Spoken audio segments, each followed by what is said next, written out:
नमस्कार, हर हर महादेव, राधे राधे, जय श्री राम, सत श्री अकाल। केम छो?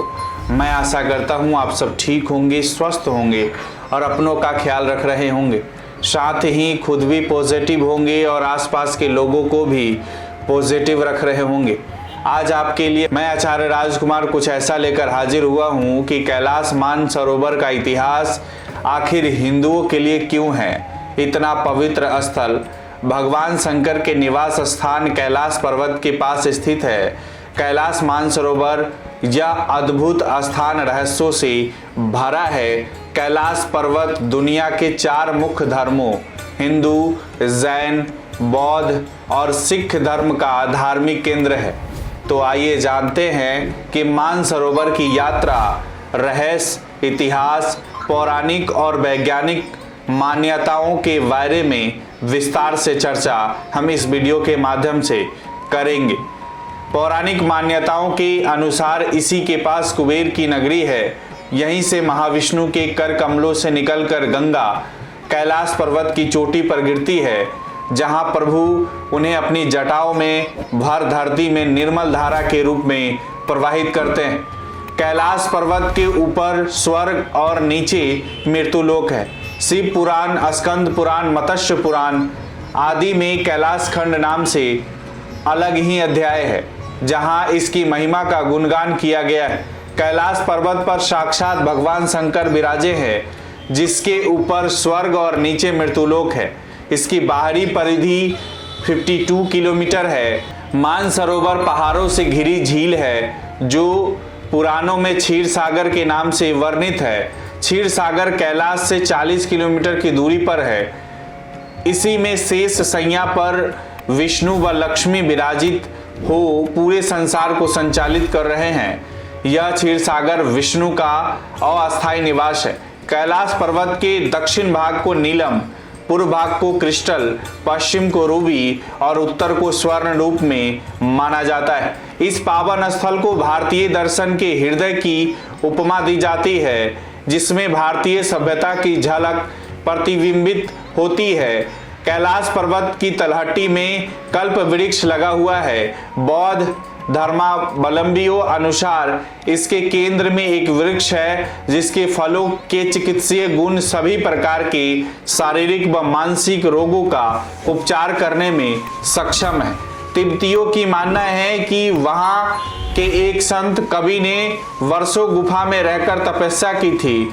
तिब्बती बोनपाओ के अनुसार कैलाश में जो 9 मंजिला स्वास्तिक देखते हैं, डेमचोक और दोरजे फांगमों का निवास है। इस बौद्ध भगवान बुद्ध तथा मणिपदम का निवास मानते हैं। कैलाश पर स्थित बुद्ध भगवान का लौकिक रूप डेमचौक बौद्ध धर्मावलंबियों के लिए पूजनीय है। वह बुद्ध के इस रूप को धर्मपाल की संज्ञा भी देते हैं। बौद्ध धर्मावलंबियों का मानना है कि इस स्थान पर आकर जिन्हें निर्वाण की प्राप्ति होती है, यह भी कहा जाता है कि भगवान बुद्ध की माता ने यहाँ की यात्रा की थी। जैनियों की मान्यता है कि आदिनाथ ऋषभदेव का यह निर्वाण स्थल अष्टपद है।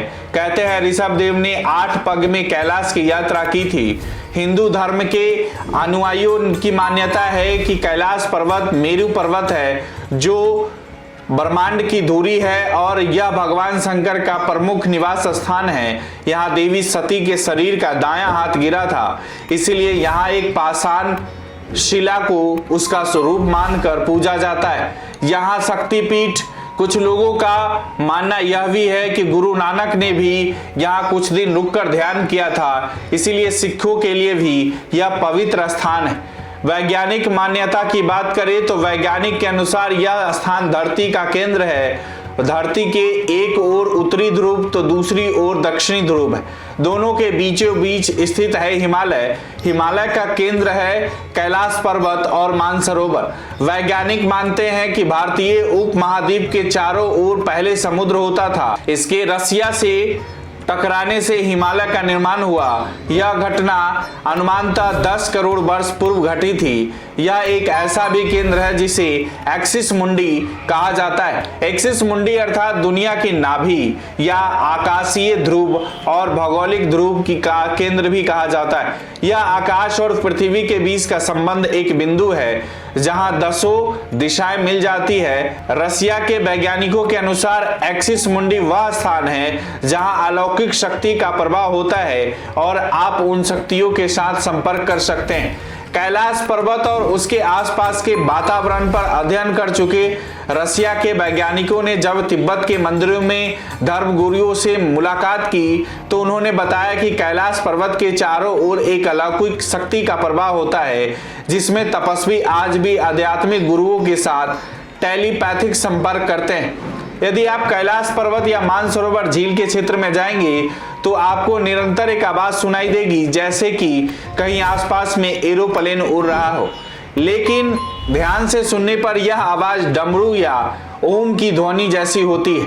वैज्ञानिक कहते हैं कि हो सकता है कि यह आवाज बर्फ के पिघलने की हो और यह भी हो सकता है कि प्रकाश और ध्वनि के बीच इस तरह का समागम हो कि यहां से ओम की आवाज सुनाई देती है। दावा किया जाता है कि कई बार कैलाश पर्वत पर 7 तरह की लाइटें आसमान में चमकती हुई देखी गई है। नासा के वैज्ञानिक का ऐसा मानना है कि हो सकता है कि ऐसा यहाँ के चुंबकीय बल के कारण होता हो। यहाँ का चुंबकीय बल आसमान से मिलकर कई बार इस तरह की चीजों का निर्माण कर सकता है। हिमालय वासियों का कहना है कि हिमालय पर यति मानव रहता है। कोई इसे भूरा भालू कहता है तो कोई जंगली मानव तो कोई हिम मानव। कुछ वैज्ञानिक इसे निडरथल मानव मानते हैं। विश्व भर में करीब 30 से ज्यादा वैज्ञानिकों ने दावा किया कि हिमालय के बर्फीले इलाके में हिम मानव मौजूद है। यह भी कहा जाता है कि यहाँ आसपास दुनिया का सबसे दुर्लभ मृग कस्तूरी मृग है। इस मृग की कस्तूरी बहुत ही सुगंधित और औषधीय गुणों से युक्त होती है जो उसके शरीर के पिछले हिस्से की ग्रंथि में एक पदार्थ के रूप में होती है। कैलाश पर्वत एक विशालकाय पिरामिड है जो 100 छोटे पिरामिडों का केंद्र है। कैलाश पर्वत की संरचना कंपास के 4 द्वीप बिंदुओं के समान है और एकांत स्थान पर स्थित है जहां कोई भी बड़ा पर्वत नहीं है।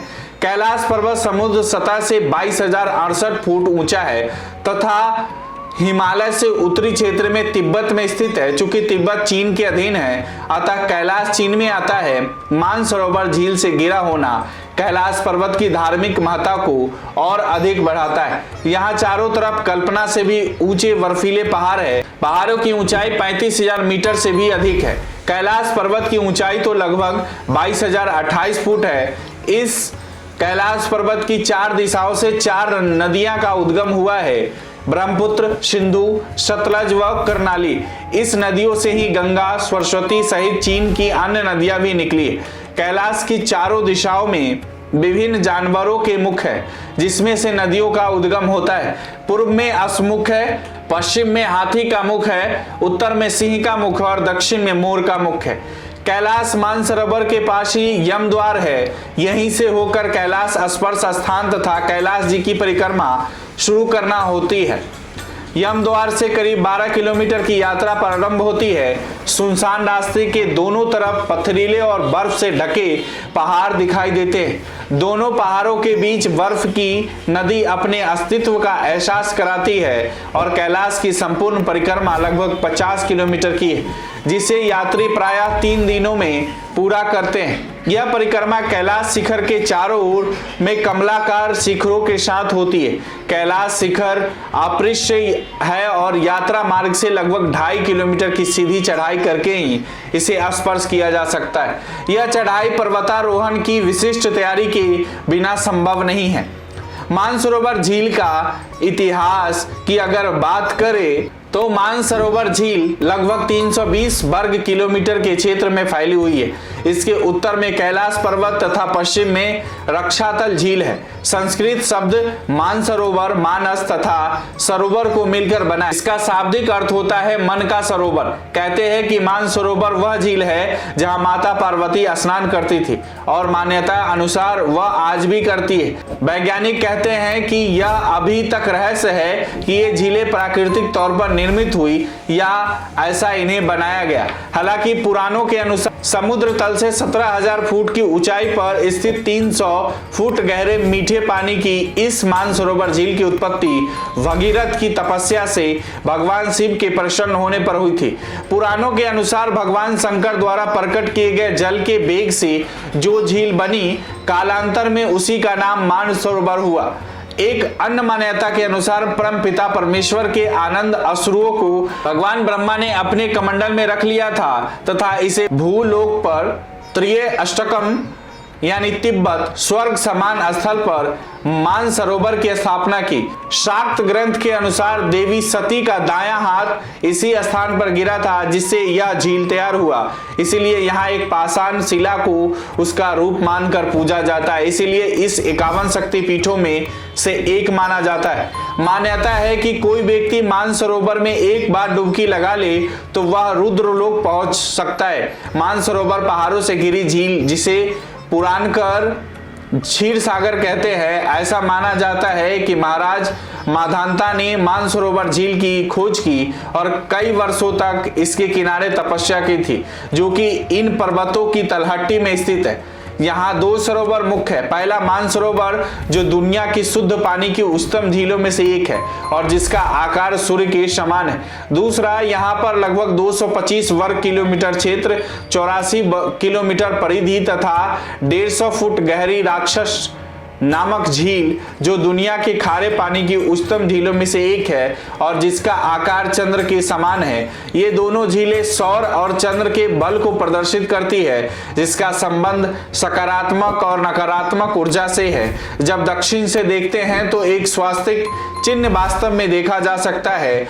इन 2 सरोवरों में उत्तर में कैलाश पर्वत है, इसके दक्षिण में गुरला पर्वतमाला और गुरला शिखर है। मानसरोवर के कारण कुमाऊं की धरती पुराणों में उत्तराखंड के नाम से भी जानी जाती है।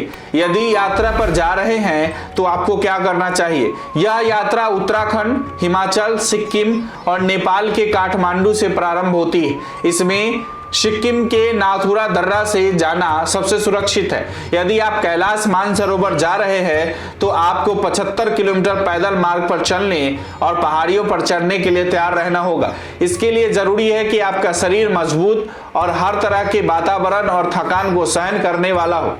यदि नाथुला दर्रा से यात्रा करते हैं तो 10 से 15 किलोमीटर तक पैदल चलना होगा।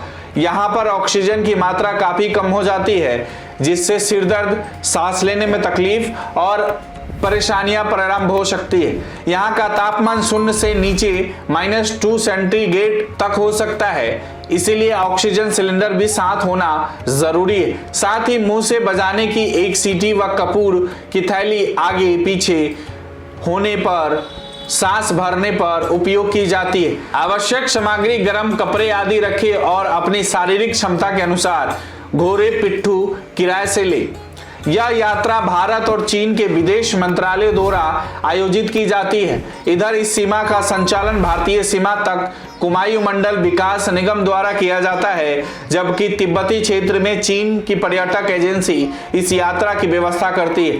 अंतर्राष्ट्रीय नेपाल तिब्बत चीन से लगे उत्तराखंड के सीमावर्ती पिथौरागढ़ के धारचूला कैलाश मानसरोवर की तरफ जाने वाले दुर्गम वह 75 किलोमीटर पैदल मार्ग के अत्यधिक खतरनाक होने के कारण यह यात्रा बहुत कठिन होती है। लगभग 1 माह चलने वाली इस पवित्र यात्रा में काफी दुरूह मार्ग भी आते हैं। अक्टूबर से अप्रैल तक इस क्षेत्र में सरोवर व पर्वतमालाएं दोनों ही हिमाच्छादित रहते हैं। सरोवर का पानी जमकर ठोस रूप धारण किए रहता है। जून से इस क्षेत्र में तापमान की थोड़ी वृद्धि शुरू होती है। नेपाल के रास्ते यहां तक पहुंचने में करीब 28 से 30 दिन का समय लगता है, अर्थात यह यात्रा यदि कोई व्यवधान नहीं हुआ तो घर से लेकर पुनः घर तक पहुंचने में कम से कम 45 डेज की होती है।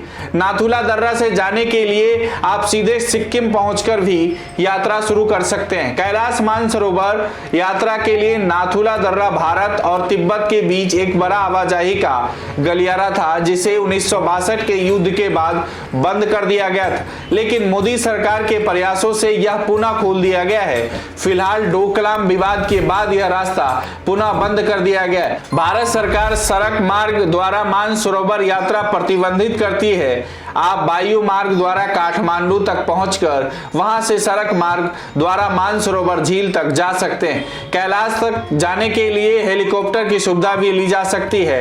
काठमांडू से नेपालगंज और नेपालगंज से सिमिकोट तक पहुंचकर वहां से हिल्सा तक हेलीकॉप्टर द्वारा पहुंचा जा सकता है। मानसरोवर तक पहुंचने के लिए लैंड क्रूजर का भी प्रयोग कर सकते हैं। काठमांडू से लहासा के लिए चाइना एयर वायु सेवा उपलब्ध है, जहां से तिब्बत के विभिन्न कस्बों सिंगाटे, ग्याता से, लहाता से प्रयाग पहुंचकर मानसरोवर यात्रा पर जा सकते हैं। कहीं से भी जाए आपको कुछ किलोमीटर पैदल तो चलना ही होगा। अगर आपको यह वीडियो अच्छी लगी हो तो इसे फेसबुक और यूट्यूब पर शेयर और लाइक जरूर करें। इसी तरह और भी वीडियो देखने के लिए जुड़े रहें गणपति ज्योतिष संस्थान से। अपने विचार हमें कमेंट बॉक्स में जरूर भेजें। राधे राधे।